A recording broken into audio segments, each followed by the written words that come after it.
3:56 na mga kapatid. Alas 3:56 na ng hapon. Araw pa rin tayo ng Sabado at pizza. Ano na tayo ngayon? Pizza tayo, lo. 8? Ay, oo. 8, Sabado. Ayun, nakaamoy yung bata. May papakita lang ako sa inyo mga kapatid. May dumating yung order kong Bible. Yan lang kasi ang kwan eh. Yan ang isang pinakamasayang ginagawa ko sa buhay ngayon mga kapatid.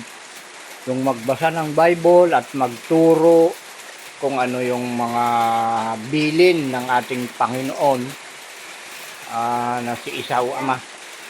Ating lahat. Dahil yung yung mga dati, ayan o mga kapatid, yung dati may sira na, o yan yung dati.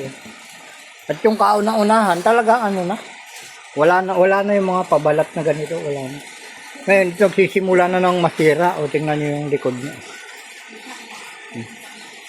Bakbak na.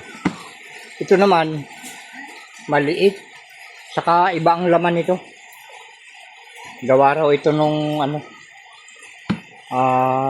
Catholic. Sinalin nila mga laman dito. Diyan. Kaya tinawag nila magandang balita. Sabi nila maganda. Pero ito yung pinagmulan. Lahat ng laman nito nandyan din. Ngayon ito yung kinuha ko naman ngayon. Oh, iba yung marka niya mga kapatid. Oh, di ba? Oh. Holy Bible. Ang Biblia, o yan, isa din yan, o. Tapos dyan may katatak na King James. English Tagalog ito mga kapatid. English Tagalog. O yan, tingnan nyo parang gold yung mga page niya. Ayan. At ito ba yung isa, bago rin ito mga kapatid. Ayan. Diba, pansin nyo, mas malaki kaysa dyan. Diba? Iba't ibang size. Ito yung kasing laki niya. Yung luma ito.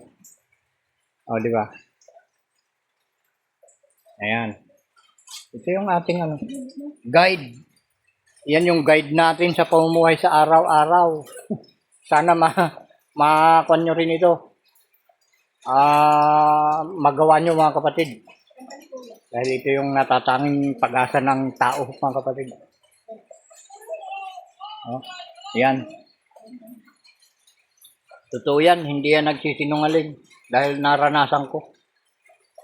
Lahat ng mga nakasulat dito na kailangang mangyari sa sinugo ng ating Panginoong Diyos ay naganap sa akin mga kapatid. At kung istoryahin ko lang sa inyo, sigurado hindi nyo paniniwalaan.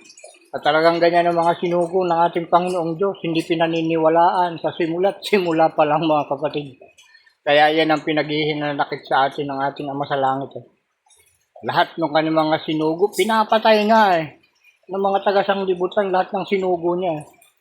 Diba? Basahin niyo yung tunay na kasaysayan ng buhay mga kapatid. Nandito nakasulat.